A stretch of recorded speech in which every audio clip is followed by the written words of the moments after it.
सूबाई वजीर तालीम पंजाब राना सिकंदर अयाज से मिलने लाहौर डिफेंस में उनके घर पहुंचे। भाई राना खिजर अयाज और राना फैसल अयाज ने इस्तकबाल किया।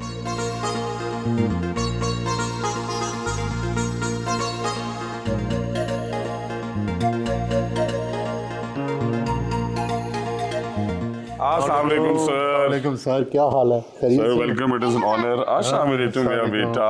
अस्सलाम वालेकुम। जी जी जी। अस्सलाम वालेकुम यूसुफ साहब।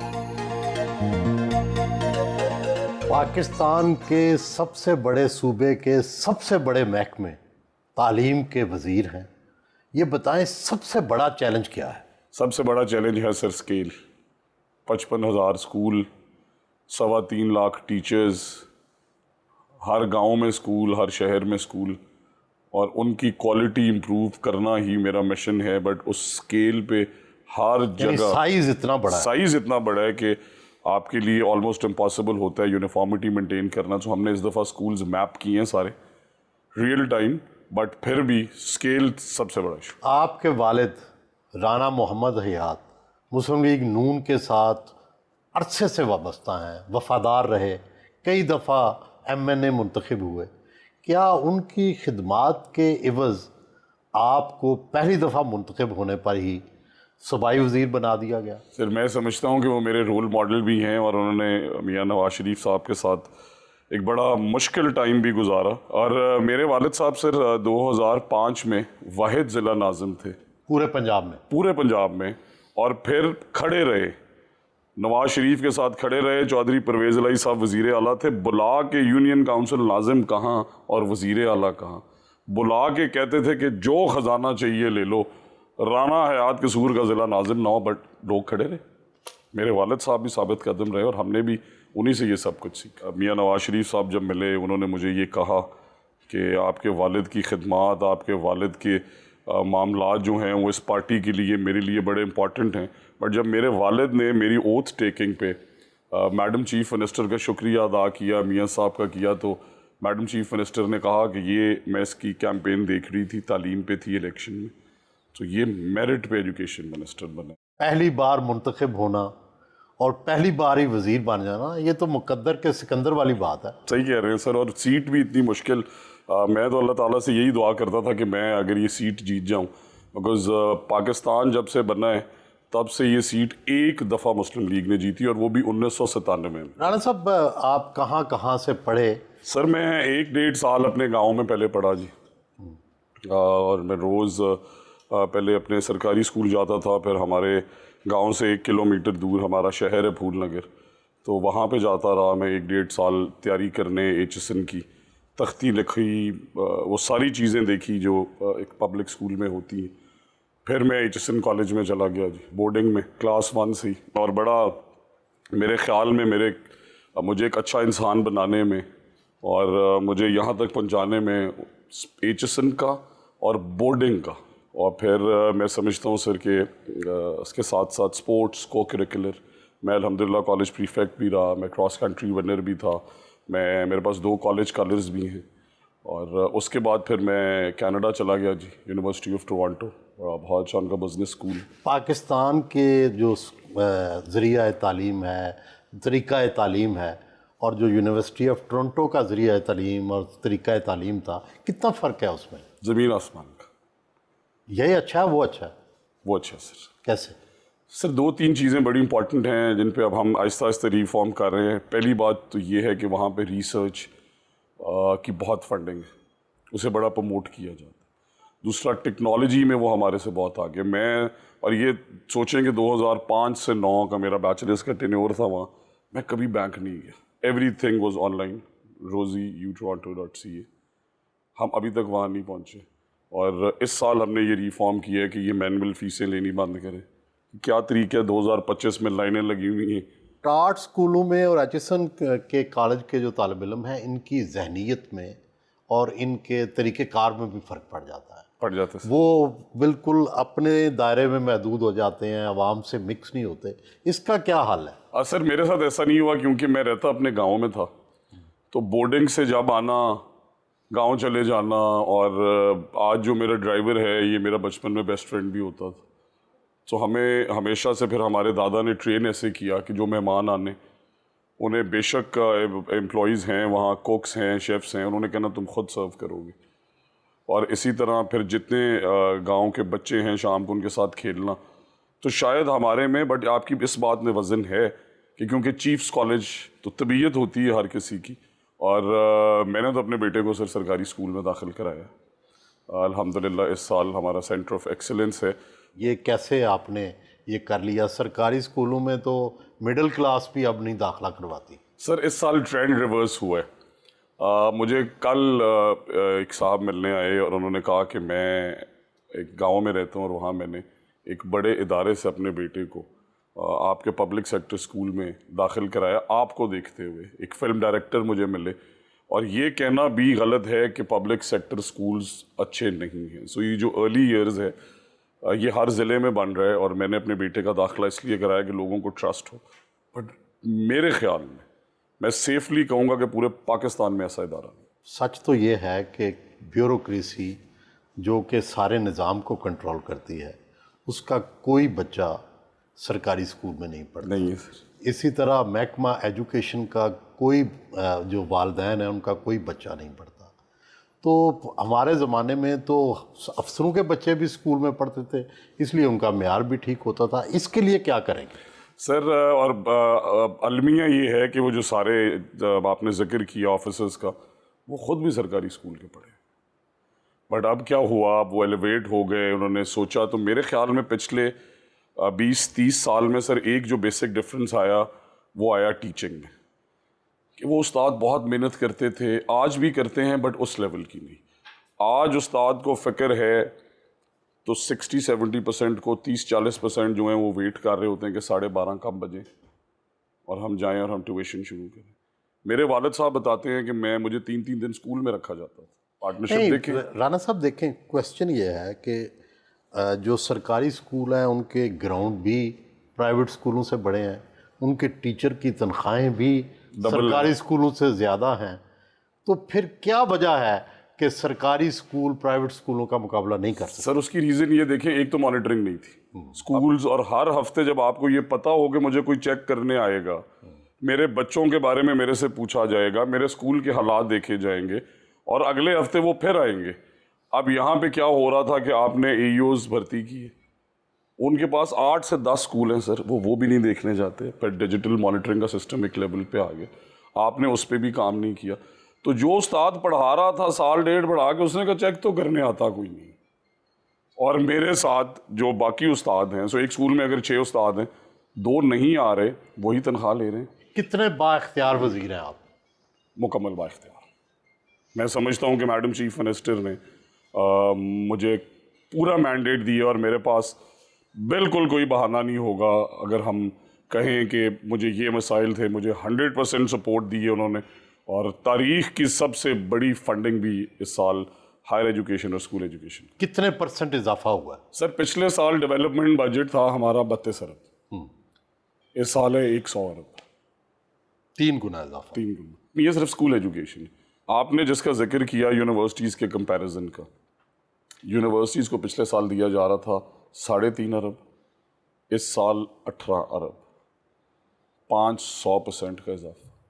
इसी तरह हायर एजुकेशन जो डिपार्टमेंट है, जब से ये बना तब से लेके इस साल तक इसकी बजटिंग पहुंची 17 अरब पे सर।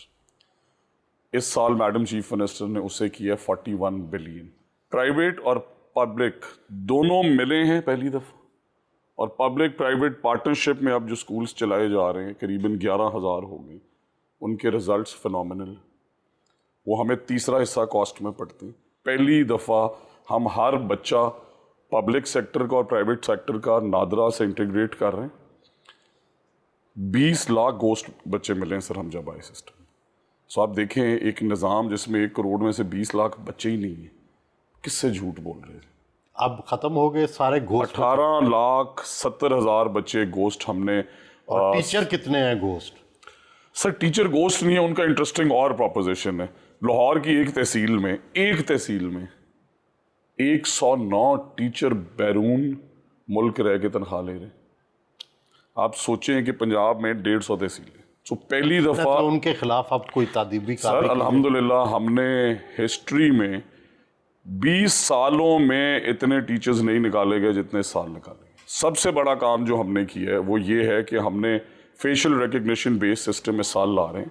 पब्लिक प्राइवेट पार्टनरशिप में हमने वो पायलट कर दी है और बड़ा सक्सेसफुल है। 100 बच्चा आ रहा है, उनमें से 98 की तस्वीर वहीं पे खुद ही फेशियल रिकग्निशन बेस्ड कैमराज ले रहे हैं, अटेंडेंस लगती जा रही है।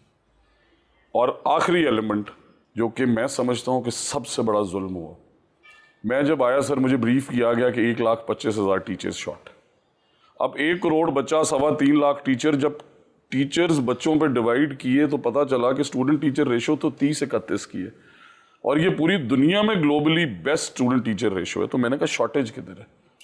उन्होंने कहा ये शॉर्टेज है 1,25,000। मैडम चीफ मिनिस्टर ने मीटिंग ली। आप सोचें कि एक इनकमिंग वजीर को और एक इनकमिंग चीफ मिनिस्टर को ब्रीफ किया गया डिपार्टमेंट की तरफ से भी 1,25,000 टीचर्स शॉर्ट है।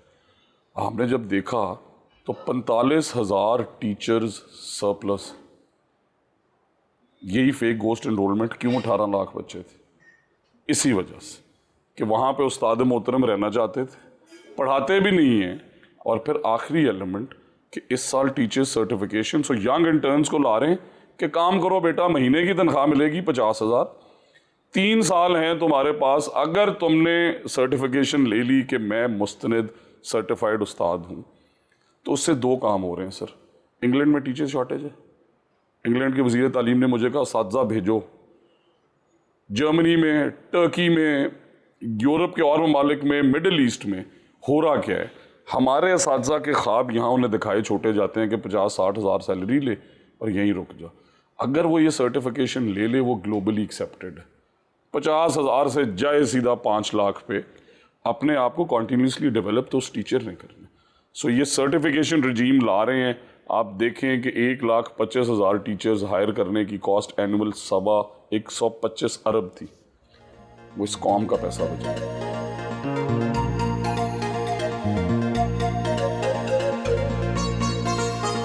पुरतकल्लुफ नाश्ते का एहतमाम किया गया।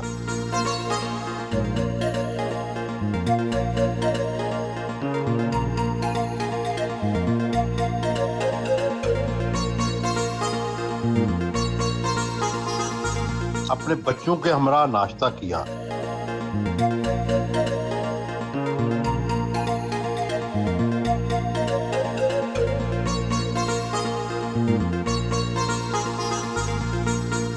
कैसे भाई हैं, कैसे सियासतदान हैं और आप इनका फ्यूचर क्या देखते हैं? हम भाई जैसे सेम एज भाई होते हैं वैसे रहे हैं हमेशा। इसने मेरा ख्याल किया, मैंने इसका ख्याल किया और दबंग रहे जैसे अभी दबंग है, बचपन से इस तरह ही दबंग है और एक साथ दूसरे के मिल के हमने काम किया।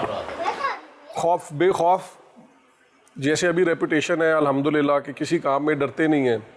ब्यूरोक्रेसी को जिस तरीके से कंट्रोल करके महकमा चला रहे हैं, तो ये काम कोई इजी काम नहीं है, इजी टास्क नहीं है जितनी मेहनत। और उससे पहले पॉलिटिक्स में इसने वालिद साहब के साथ जब शुरू किया, फिर डिस्ट्रिक्ट चेयरमैन बना, जहाँ से इसकी बेस हुई हॉस्पिटल्स में जाके इस हद तक के हॉस्पिटल डॉक्टर्स के साथ लड़ाई करता था, रात 12-12 बजे विजिट करता था। इसके खिलाफ यंग डॉक्टर्स ने और नर्सेज ने एहतजाज किए, कॉल्स की ज़िले में कि जी ये हमें आगे दबाता है। किस वजह से? क्योंकि वो काम नहीं करते थे, रात 12 बजे छापे मारता था। और इस तरह ही स्कूल्स में, स्कूल एजुकेशन का मिनिस्टर तो अभी बना, लेकिन जब ये डिस्ट्रिक्ट चेयरमैन था अपनी जेब से भी और ज़िले से भी बहुत से डिस्ट्रिक्ट के दर्जनों स्कूल हैं जो इसने संवारे। खामी भी यही है, डरता नहीं है, जो दिल में आता है, जो जहन में आता है वो बोल देते हैं।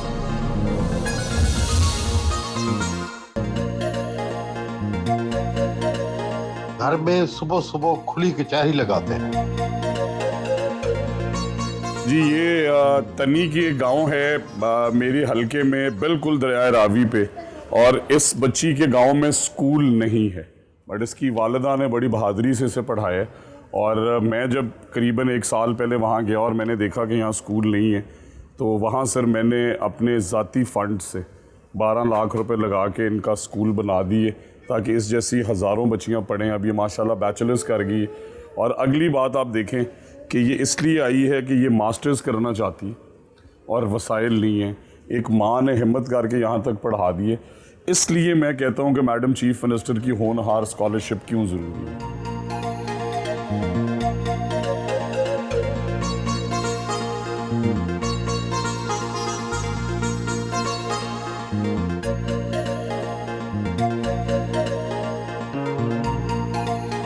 घर से रवाना हुए। चिल्ड्रन लाइब्रेरी कॉम्प्लेक्स पहुंचे।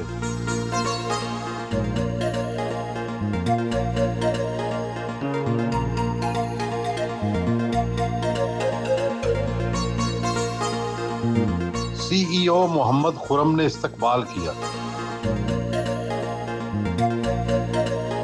ये नया सेंटर 55 करोड़ की लागत से बनाया गया है।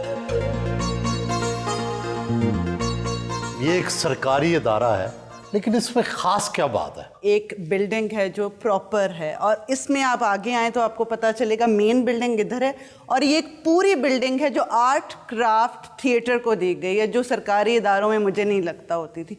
पूरी बिल्डिंग डिज़ाइन की गई है थिएटर सिखाने के लिए, आर्ट सिखाने के लिए और क्राफ्ट सिखाने के लिए। कितने पैसे लेते हैं बच्चों से? सर कोई पैसे नहीं देते। तो टीचर्स कहाँ से आए? सर टीचर्स हमारी टीम ने हायर किए हैं, सर ने हायर किए हैं, fully qualified trend private school teachers थे। तो कितने बच्चे आपने यहाँ पे? सर इनिशियली फर्स्ट फेज में हमारे 250 की स्ट्रेंथ है, और we are expanding it to 1500 children, और this is the first public sector pre school in Punjab for children from 3.5 to 5.5 years। लगता नहीं है कि ये सरकारी इदारा है कि लोगों ने ट्रस्ट किया और अब इसे हम 250 से कैपेसिटी, मैडम चीफ मिनिस्टर ने कहा 1500 पे लेके जाएं हर बच्चे को लाहौर में, और जो मिडिल क्लास तबका है, जो लोअर मिडिल क्लास है, उन्हें वही फैसिलिटी दें जो एक अमीर आदमी के बच्चे को।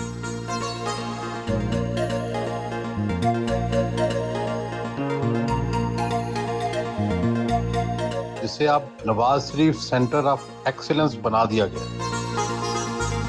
मुख्तलिफ क्लासरूम्स का दौरा करवाया गया, साफ सुथरे वॉशरूम भी दिखाए गए, प्लेइंग एरिया भी बनाया गया है।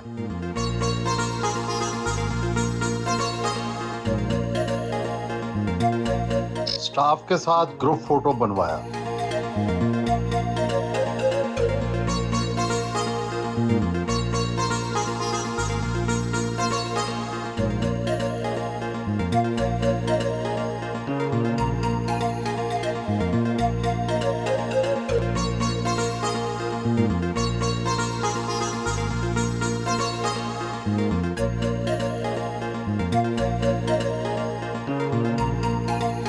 बाल टाउन में स्कूल एजुकेशन डिपार्टमेंट पहुंचे।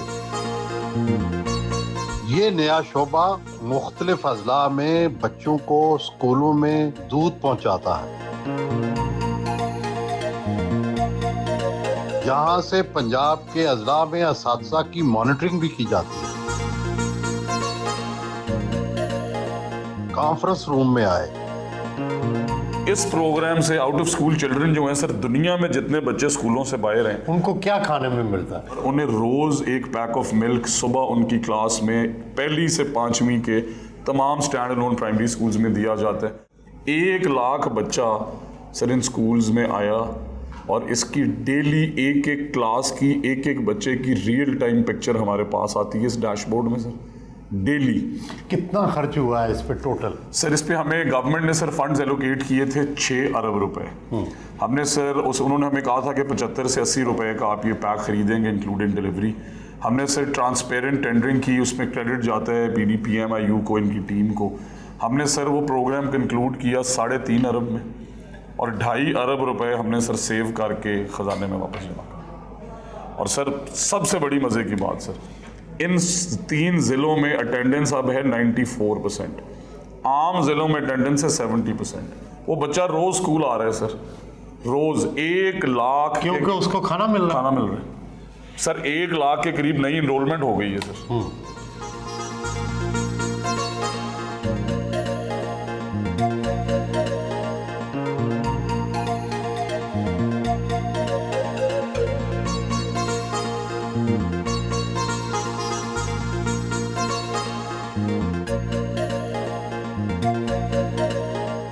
राणा साहब, आप अपनी तनख्वाह तो डोनेट कर देते हैं, अपना खर्चा कहाँ से चलाते हैं और कितना खर्चा होता है? सर मेरा को मंथली एक्सपेंडिचर होगा 15 से 20 लाख, और मेरे 2-3 कारोबार हैं जी।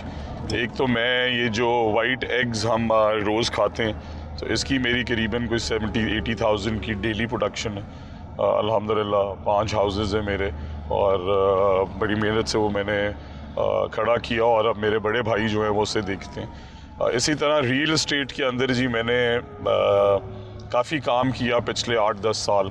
सो कुछ मेरी पार्टनरशिप्स थी जिनमें मैंने प्रोक्योरमेंट्स करके दी, और मैं कमर्शियल लैंड जो है और रूरल लैंड उसके अंदर काफ़ी इन्वेस्टमेंट्स करता रहा। तो ओवर करीबन 1000 कनाल जो है वो मैंने डिफरेंट पॉकेट्स में रखी हुई है, और उसे मैं यूटिलाइज़ करता रहता हूँ। सो 1-2 हाउसिंग प्रोजेक्ट्स हैं, 1-2 लाहौर के साथ यहाँ पे जिया बगा के साथ हमने पॉकेट ली हुई हैं, और तीसरा मेरा एक एग्रीकल्चर फार्म है 500 एकड़ का कंगनपुर में सर।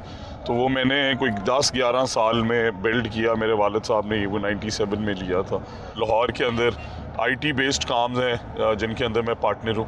सो अल्हम्दुलिल्लाह 5-6 काम हैं, अल्लाह ताला इज़ वेरी काइंड, और उससे खर्चा चलता है और तनख्वाह डोनेट करते हैं। राणा साहब, आपको तो अपने वालिद की प्रॉपर्टी में भी काफ़ी कुछ मिला होगा। आपके वालिद तो काफ़ी अमीर तस्वुर किए जाते हैं, बल्कि बहुत अमीर। कहता तो हर आदमी है कि मैं ऑनेस्ट हूँ, बट मुझे फ़ख्र है कि मेरे वालिद साहब ने ऑनेस्टी से, इंटेग्रिटी से ज़िंदगी में कभी कमीशन नहीं ली, ज़िंदगी में कभी करप्शन नहीं की। फिर और मल्टीपल हमारे फ्यूल स्टेशंस और कमर्शियल मार्केट्स हैं सिटीज़ के अंदर दोनों। वरासती कितनी ज़मीन है? जी मेरे दादा की जो है वो अल्हम्दुलिल्लाह कोई 50 मरबे के करीब थी, और मेरे वालिद साहब ने भी इतनी ही ज़मीन जो है तकरीबन ऐड की। और इस टाइम मुझे जो मेरे वालिद साहब जो हैं वो माशाल्लाह कोई 100 मरबे से ज़्यादा बड़े ज़िम्मेदार हैं। तो बट वो वही देखते हैं, उसकी सारी इनकम्स वही देखते हैं। राणा साहब अमीर भी हैं, ठीक है, बाहर से पड़े हुए भी हैं, शुरू से ही गाड़ियाँ, अमारत, शान शौकत, इश्क कितने की है सर? बस वो भी एक ज़िंदगी का हिस्सा है, जब टाइम था तो बहुत की। शादी पसंद की थी? जी अरेंज्ड है, बट ये है कि पहले बिकॉज हमारी फैमिली थी एक्सटेंडेड, तो मैं जानता ज़रूर था कि ये कौन है, कहाँ से पड़ी हुई हैं, और थी absolutely arranged with in the family. आपको खूबसूरती में पसंद क्या है, खासकर निस्वानी खूबसूरती? तो सर आंखें। अच्छा, क्या आंखों में क्या होना चाहिए? खूबसूरत होनी चाहिए, और दूसरा ये है कि बिल्ली आंखें, काली आंखें, किस तरह की आंखें? नीली आंखें, ग्रीन आंखें, बड़ी बड़ी आंखें। अच्छा। और फिर आपको पता है कि उसकी एक अपनी अहमियत है। सबसे ज़िंदगी का खुशगवार लम्हा कौन सा था, और सबसे दुख भरा लम्हा? मैं ट्रैवलिंग बहुत करता हूँ जी, तो मैं 40 से 45 दिन के लिए मैं साउथ अमेरिका जाता था। तो मैंने सारा Brazil, Colombia, Mexico, Peru, Chile, Buenos Aires, सारा मैंने ट्रैवल किया एज ए ट्रैवलर। हॉस्टल्स में रुकता था। तो मेरा ख्याल है कि वो लम्हे अकेले कैमरा गले में, और वो जो मोमेंट्स हैं वहाँ पे, वो मैं इमेजिन नहीं कर सकता कि मैं आपको कैसे बताऊं, but they were the most beautiful ones. Sad तरीन लम्हा आई थिंक होगा जब मेरे दादा की डेथ हुई। मैंने उनसे बहुत कुछ ज़िंदगी में सीखा, उन्होंने बड़ी मेहनत की। दुनिया के कितने मुल्कों की सैर कर चुके हैं, और कौन सा मुल्क, कौन सी जगह सबसे अच्छी लगी? 26 ममालिक की सैर कर चुका हूँ, और बहुत सारे ममालिक की मुख्तलिफ जगहें बहुत अच्छी लगी। बट मेरी फेवरेट जगह होगी एक साउथ ऑफ ब्राज़ील में शहर है फ्लोरिनोपोलिस। एक तरफ पहाड़ियाँ, दूसरी तरफ खूबसूरत समंदर है। उनके सारे अपने लोकल ब्रांड्स हैं, कपड़े भी लोकल, खाने भी लोकल। सो एक बड़ा खूबसूरत पीसफुल सा शहर है, अगर कभी जा सकें ज़रूर जाएं फ्लोरिनोपोलिस। अगर आपसे ये कहा जाए कि आप पंजाब के जो जितने साबिक चीफ मिनिस्टर्स हैं और मौजूदा चीफ मिनिस्टर्स हैं, इनका तकाबल करें, उसमें नवाज़ शरीफ हैं, शहबाज शरीफ हैं, परवेज़ इलाही हैं, बुज़दार साहब हैं, कैसे तकाबल करेंगे?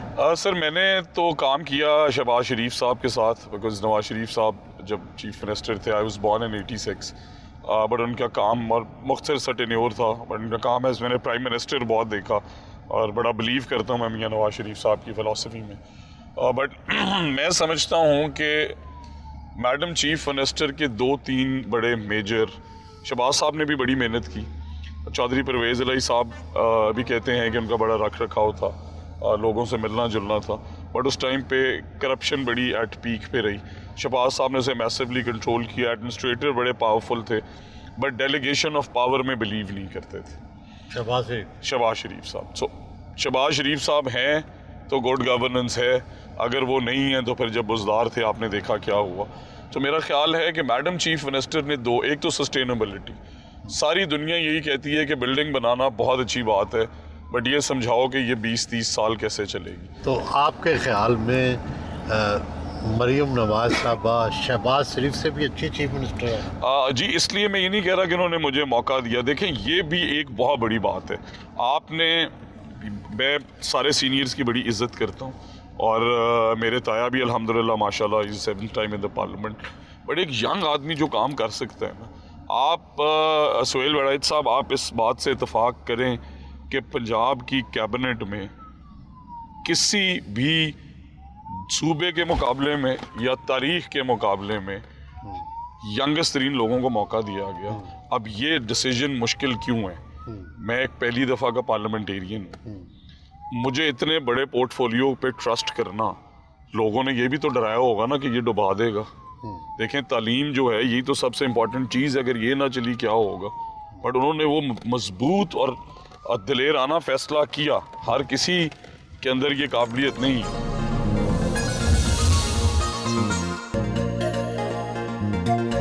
फूलनगर पहुंचे। फूलनगर में खवातीन को फ्री कंप्यूटर की तालीम देने के लिए Shahjahan vocational and technical institute बना रखा है। मकामी लोगों ने इस्तकबाल किया और फूलों के हार पहनाए। तलबा की तरफ से गुलदस्ता पेश किया गया। स्मॉल से टाउन से बिलोंग करती हैं, हमने आईटी को जाना, हमने इसको यूज़ करना सीखा कि किस तरह हम अपने आप को इससे इन्हेंस कर सकते हैं और अपने फ्यूचर को इससे इन्हेंस कर सकते हैं। वो कैसे कर रहे हैं? हमने काफ़ी कोर्सेज डिजिटल मार्केटिंग में हमने और वेब डेवलपमेंट में, ग्राफिक डिज़ाइनिंग में हमने काफ़ी सारी स्किल्स सीखी है। सर, ये देखें, इन कोर्सेज से फूलनगर की बच्चियाँ बाहर के ममालिक के लोगों के लिए काम कर रही हैं और घर से अर्न कर रही हैं। इंस्टीट्यूट का दौरा किया।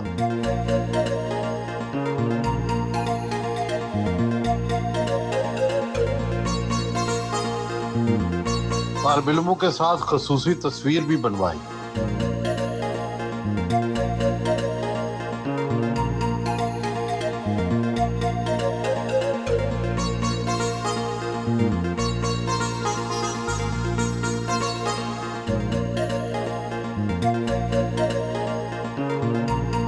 तेही मरकज फूलनगर का दौरा करने पहुंचे, जो उनके वालिद की खसूसी कावज से बनाया गया।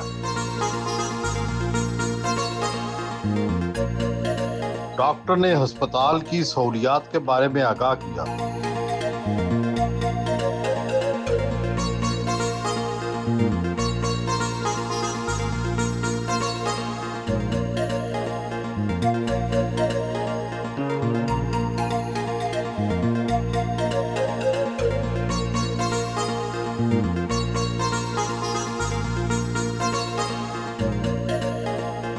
दादा के बनाए गए घोड़ों के अस्तबल पहुंचे।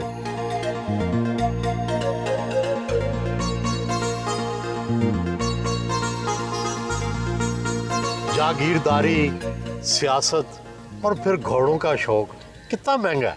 सर, काफ़ी महंगा है वो, क्योंकि ये थॉरोब्रेड हैं। तो अभी जिस तरह स्टैलियन हमने पीछे ख़रीदा तो 20 लाख का तो एक वो था मिनिमम, बट करोड़ों रुपए में भी इस मुल्क में आते हैं। दूसरा, इनके लिए अब स्पेशल दाना जो है सारे घोड़ों के लिए, वो मेरे दादाजी की रेसिपी है, सो हमने वो कंटिन्यू की है।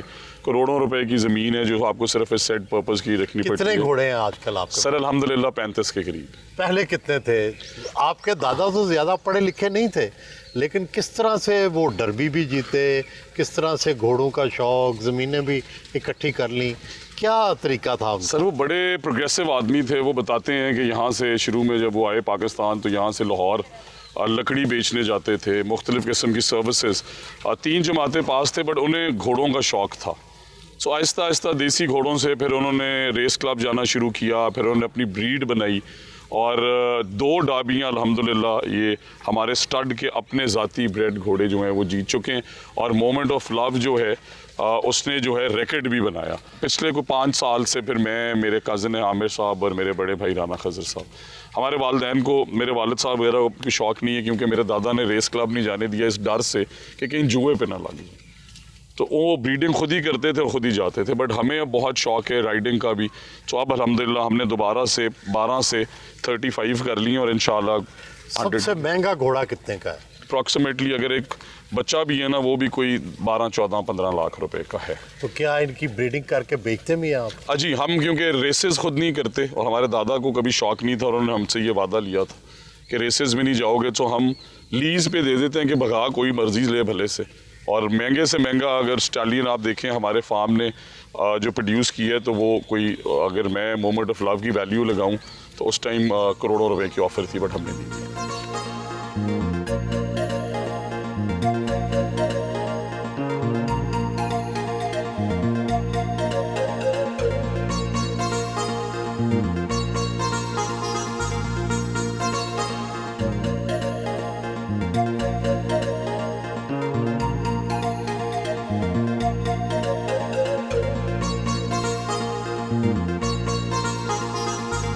फूलनगर में अपने आबाई घर पहुंचे, मकामी लोगों ने इस्तकबाल किया।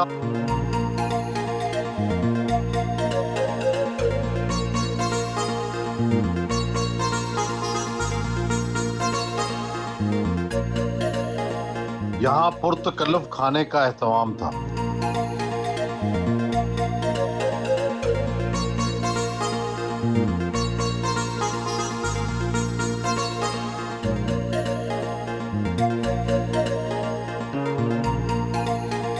आपने तालीम की बुनियाद पर ही अपनी इंतखाबी कैंपेन चलाई और तालीम के ही वजीर बन गए।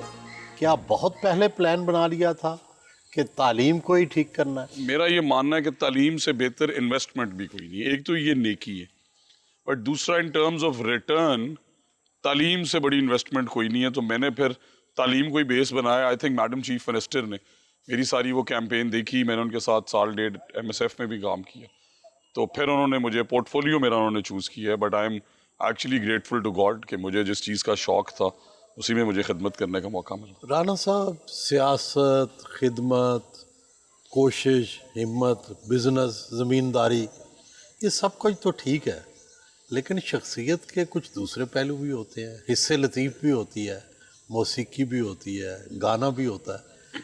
इस हवाले से आपकी क्या दिलचस्पी है? सर, बड़े शौक़ से गाने देखता हूँ, बड़े शौक़ से मूवीज़ देखता हूँ, बड़े शौक़ से किताबें पढ़ता हूँ। और मौसीकी तो ज़िंदगी है, उसके बगैर तो मैं समझता हूँ कि ज़िंदगी मुकम्मल नहीं। कौन सी मौसीकी सुनते हैं, कौन सी किताबें पढ़ते हैं? नुसरत साहब को भी बहुत सुनता हूँ, आबदा परवीन का कलाम भी सुनता हूँ, कोक स्टूडियो भी सुनता हूँ, और दिलजीत दोसांझ को भी सुनता हूँ, करण औजला को भी सुनता हूँ। और किताबें जो हैं वो भी मेरी फेवरेट्स में मौत स्मोक बहुत अच्छी किताब है।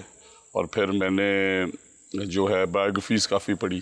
क्या सोचते हैं, आपके वालिद साहब ने तो कभी वजारत का बहुत ज़्यादा मज़ा नहीं चखा और आपको पहली दफ़ा वज़ीर बन गए, आगे अपना कैरियर क्या देखते हैं?